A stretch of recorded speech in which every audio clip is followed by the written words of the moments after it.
Hello students, this is the second video of our fourth chapter, and today we are reading the chapter 4. The name of the chapter is Tribals, Decues and the Vision of a Golden Age.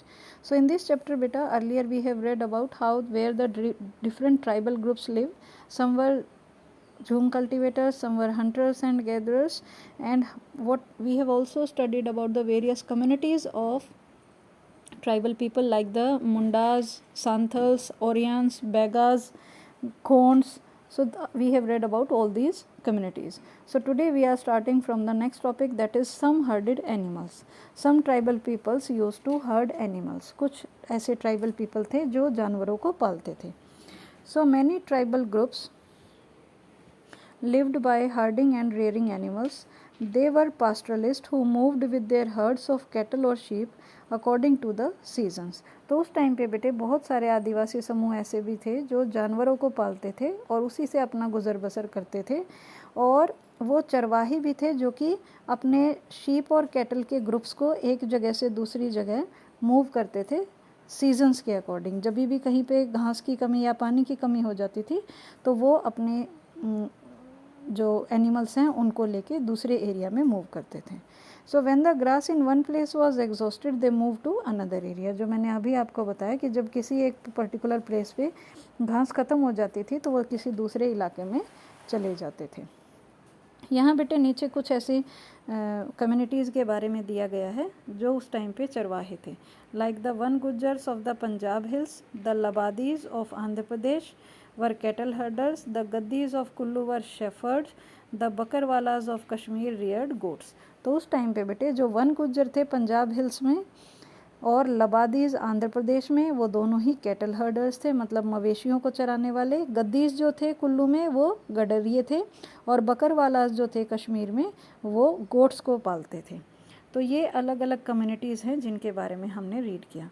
Next page पे बेटे बताया गया है, ये उस time के जो tribal people थे उनके बारे में बताया गया है कि उस टाइम पे जो ट्राइबल पीपल थे कभी उनका हंटिंग का टाइम होता था, कभी उनका क्रॉप्स को ग्रो करने का टाइम होता था, और कई बार नए खेतों में जाने का टाइम होता था. So this you can read. So now moving to the next page, that is some took to settled cultivation. कुछ ऐसे ग्रुप्स भी थे ट्राइबल पीपल के जो एक जगह पर सेटल होकर खेतीबाड़ी करने लगे. तो so even before the 19th century, many from within the tribal groups had begun settling down and cultivating their fields in one place year after year. तो 19th सेंचुरी से पहले ही बहुत सारी ऐसे जनजातीय कबीले थे बेटे जो एक जगह पर टिककर खेती करने लगे थे, और वो बार बार जगह बदलने की बजाय हर साल एक ही जगह पर खेती करने लगे थे. They began to use the plow and gradually got rights over the land they lived on. तो धीरे धीरे बेटा उन्होंने हल का यूज़ करना शुरू किया, और उनकी जिन ज़मीनों पर वो कल्टीवेशन करते थे उन ज़मीनों पर भी उन्होंने अपने हक पा लिए. In many cases like the Mundas of छोटा Nagpur, the land belonged to the clan as a whole. कई बार क्या होता था बेटे, जैसे छोटा नागपुर के मुंडास जो थे उन्हीं की तरह ज़मीन जो थी वो पूरे कबीले की संपत्ति होती थी, सभी का राइट होता था उस पर. All members of the clan were regarded as descendants of the original settlers who had first cleared the land. तो जितने भी बेटे उस टाइम पे उस कबीले के सदस्य होते थे, सभी सदस्य जो थे वो उन मूल निवासियों के वंशज माने जाते थे जिन्होंने सबसे पहले उन ज़मीनों को साफ़ किया था. फिर उन्हीं की फैमिलीज़ जो थी वो बढ़ती जा रही थी. जैसे पहले किसी के दादा ने उसको क्लियर किया था, फिर उनके फादर ने वहाँ पे खेती बाड़ी करी, फिर उनके बाद उनके बच्चे कर रहे थे. तो इसी तरह से उनके जो वंशज थे उन्होंने वहाँ पर खेती की थी. So very often some people within the clan acquired more power than others, some became chief and other followers. तो कई बार ऐसा होता था कि वहाँ पर रहने वाले जो लोग थे उनमें भी कुछ चेंजेस आते थे, जैसे कि कुल के कुछ और लोगों से ज़्यादा ताकत कोई पर्टिकुलर व्यक्ति अपनी एक्वायर कर लेता था, प्राप्त कर लेता था, और वो चीफ बन जाता था, और कुछ बाकी के उनके अनुयायी हो जाते थे. तो जो व्यक्ति ज़्यादा पावर अटेन कर लेता था उसको चीफ बना दिया जाता था. Powerful man often rented out their land instead of cultivating it themselves. कई बार जो बेटे बहुत ज़्यादा ताकतवर लोग होते थे जैसे मुखिया वगैरह, वो खुद खेती करने की बजाय अपनी ज़मीन को बटाई पर दे देते थे, जिसकी वजह से जैसे आपने देखा होगा बड़े बड़े जो ज़मींदार होते हैं वो अपनी ज़मीनें जो हैं वो बटाई पे दे देते हैं या पट्टे पे दे देते हैं, रेंट पे दे देते हैं। तो ऐसे ही जो मुखिया थे वो भी दे देते थे।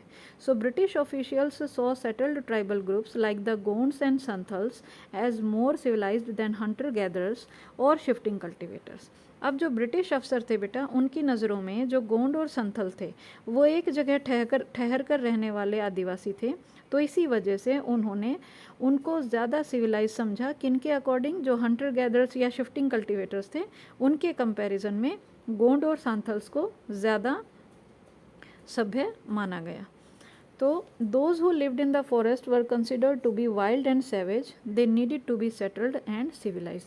तो जो ब्रिटिशर्स थे उनका ये मानना था कि जो लोग जंगलों में रहते हैं वो जंगली होते हैं, असभ्य होते हैं और उनको सभ्य होने की ज़रूरत है। तो ऐसा ब्रिटिशर्स का मानना था। Now coming to the next paragraph, that how did colonial rule affect tribal lifes. किस तरह से जो कॉलोनियल रूल था, ब्रिटिशर्स का जो रूल था, उन्होंने ट्राइबल पीपल की ज़िंदगी पर क्या असर डाला। The lives of tribal groups changed during British rule, let us see what these changes were. तो जो ट्राइबल पीपल थे उनकी लाइफ पर ब्रिटिश शासन के दौरान क्या क्या चेंजेस देखने को मिले वो हम इस पैराग्राफ में रीड करते हैं। So what happen to tribal chief, जो मुखिया थे उनकी जीवन पर क्या असर पड़ा, यहाँ से स्टार्ट करते हैं। Before the arrival of the British in many areas the tribal chief were important people, they enjoyed a certain amount of economic power and had the right to administer and control their territories। तो बेटे अंग्रेज़ों के आने से पहले बहुत सारे ऐसे इलाके थे जहाँ पर आदिवासियों को मुखिया के स्थान जो होता था वो सबसे ज़्यादा इम्पोर्टेंट होता था, मुखिया को सबसे ज़्यादा इम्पोर्टेंट पोस्ट दी जाती थी और उनकी जो भी आसपास का एरिया था वहाँ पर उनके उसका प्रबंध करना का राइट भी मुखिया का होता था और उनके पास इकोनॉमिक पावर भी बाकी लोगों से ज़्यादा होती थी, मतलब फाइनेंशियल कंडीशन उनकी बाकी लोगों से ज़्यादा ठीक होती थी और अपने इलाके पर वो नियंत्रण भी रखते थे। In some places they had their own police and decided on the local rules of land and forest management. कई जगहों पर जो बेटे मुखिया होते थे उनकी खुद का अधिकार होता था, उनकी खुद की पुलिस भी होती थी जिससे वो जो भी उस टाइम पे प्रॉब्लम्स आती थी उनको दूर करते थे और ज़मीन और वन प्रबंध के लिए जो भी नियम बनाए जाते थे वो भी मुखिया के द्वारा ही बनाए जाते थे। Under British rule the functions and powers of the tribal chief changed considerably. अब क्या हुआ बेटा, ब्रिटिश रूल के दौरान जो मुखिया के रूल राइट्स होते थे वो धीरे धीरे चेंज होने लगे। They were allowed to keep their land titles over a cluster of villages and rent out lands, but they have lost much of their administrative power and were forced to follow laws made by British officials in India। तो अब क्या हुआ था बेटे, जो मुखिया होते थे उनको कहीं ना कहीं जो भी आदिवासी मुखिया होते थे तो उनको कामकाज और अधिकार उनके जो थे वो काफ़ी चेंजेस हो गए थे ब्रिटिशर्स के आने के बाद। तो उनको अलग अलग जो गांव थे वहाँ की ज़मीन पर मालिकाना हक तो दे दिया गया, लेकिन वहाँ को पर जो प्रबंध वो करते थे वो राइट्स ब्रिटिशर्स ने अपने हाथ में ले लिया और उनको ब्रिटिश ऑफिशियल्स के द्वारा दिए गए जो नियम थे वो मानने के लिए फोर्स किया गया। They also had to pay tribute to the British and discipline the tribal groups on behalf of the British। अब जो मुखिया थे बेटे उनको ब्रिटिश अधिकारियों द्वारा बनाए गए नियमों को मानना पड़ता था और अंग्रेज़ों को ट्रिब्यूट भी देना पड़ता था, जिसको हम गिफ्ट बोलते हैं, ऐसा ट्रिब्यूट भी उनको देना पड़ता था मुखिया को। और अंग्रेज़ों की प्रतिनिधि करने के लिए उनको अपने जो उनका ग्रुप होता था ट्राइबल ग्रुप उसमें डिसिप्लिन भी बनाए रखना पड़ता था, क्योंकि ब्रिटिशर्स के अकॉर्डिंग तो इंडियंस असभ्य लोग थे। तो इस वजह से जो ट्राइबल पीपल थे ब्रिटिशर्स के लॉज मानते मानते उनको सभी लोगों को नियम में भी रखना पड़ता था, अनुशासन में भी रखना पड़ता था। They lost the authority they had earlier enjoyed among their people and were unable to fulfil their traditional functions. तो अब क्या था बेटे, जितने भी ये प्रतिनिधि थे, मतलब जिनको हम मुखिया बोलते हैं, अब उनकी अथॉरिटी पूरी तरह से जा चुकी थी, तो उनके पास जो भी ताकत थी अब वो नहीं रही थी, और जो उनके परंपरागत काम थे उनको करने के लिए वो लाचार हो गए थे। जैसे कि वो कभी से ही अपने पूरे कबीले को प्रबंध करते आ रहे थे, वहाँ के राइट्स बना रहे थे, तो अब वो काम वो नहीं कर सकते थे क्योंकि ब्रिटिशर्स का राज हो गया था। So now moving to the next topic, that is what happen to the shifting cultivators. अभी हमने पढ़ा कि मुखियाओं के साथ क्या हुआ, अब हम रीड करते हैं कि जो शिफ्टिंग कल्टिवेटर्स थे उस टाइम पे, जिनको हम घुमंतु किसान बोलते हैं, उन पर क्या इफेक्ट पड़ा। The British were uncomfortable with groups who moved about and did not have a fixed home. तो बेटे जिन लोगों के, जो ट्राइबल पीपल इधर उधर भटकते रहते थे और जिनको जो एक जगह पर ठहरते नहीं थे, जैसे हंटर गैदरर्स हैं या हर्डर्स हैं या फिर शिफ्टिंग कल्टिवेटर्स हैं, तो ऐसे लोगों से ब्रिटिशर्स काफ़ी परेशान थे। दे वांटेड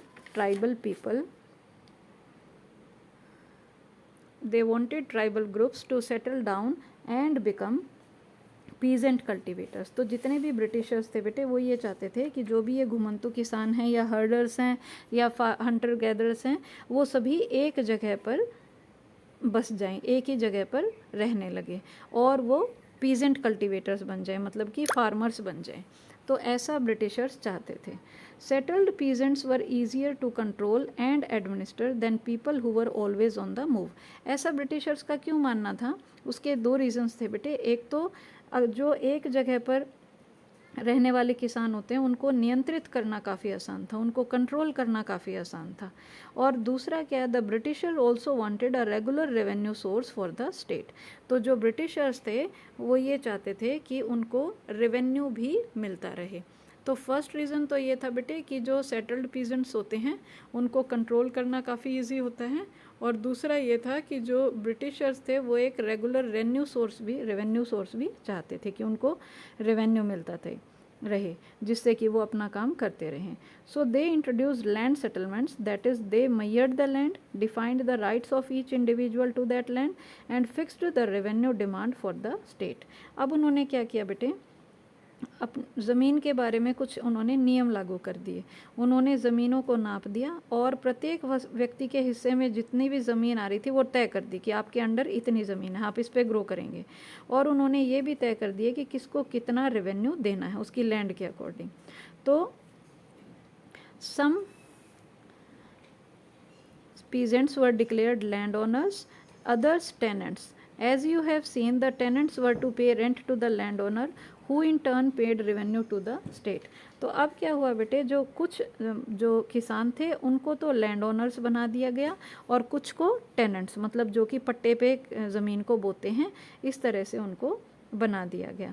अब जैसे बेटे जो पट्टेदार होते हैं किसान, वो क्या करते हैं, अपने लैंडलॉर्ड्स को रेवेन्यू पे करते हैं और वही रेवेन्यू लैंडलॉर्ड्स स्टेट को पे करते हैं। तो जो इंडिगो के टाइम पे ब्रिटिशर्स ने किया था, सेम वही काम इन्होंने अब कर दिया था। So now the British effort to settle jhum cultivators was not very successful. अब जो ब्रिटिशर्स का बेटे ये जो झूम कल्टिवेटर्स को एक जगह सेट करने की जो कोशिश थी वो पूरी तरह से सफल नहीं हो पाई। Settled plough cultivation is not easy in areas where water is scarce and the soil is dry. तो अब क्या हुआ बेटा, कुछ एरियाज़ ऐसे थे जहाँ पर पानी कम था या मिट्टी उपजाऊ नहीं थी, तो ऐसे एरियाज़ के जो लोग थे उनको हलों से खेती करने में आसानी नहीं होती थी, बल्कि in fact jhum cultivators who took to plough cultivation often suffered. तो ऐसे जो हल की मदद से लोग खेती करने वाले थे झूम कल्टिवेटर्स, उनको बहुत ज़्यादा नुकसान हो रहा था क्योंकि उनके जो खेत थे वो अच्छी उपज नहीं दे पा रहे थे। So here we have read since their fields did not produce good fields. तो उनके जो खेत थे बेटे वो अच्छी पैदावार नहीं दे पा रहे थे। सो द झूम cultivators in north east India insisted on continuing with their traditional practice. तो जितने भी झूम कल्टिवेटर्स थे नॉर्थ ईस्ट इंडिया में, उन्होंने दोबारा से अपनी जो उनकी घुमंतु खेती थी उसी को अपने परंपरागत ढंग से ही दोबारा से काम करने के लिए वो अड़ पड़े। Facing widespread protest, the British had to ultimately allow them the right to carry on shifting cultivation in some parts of the forest.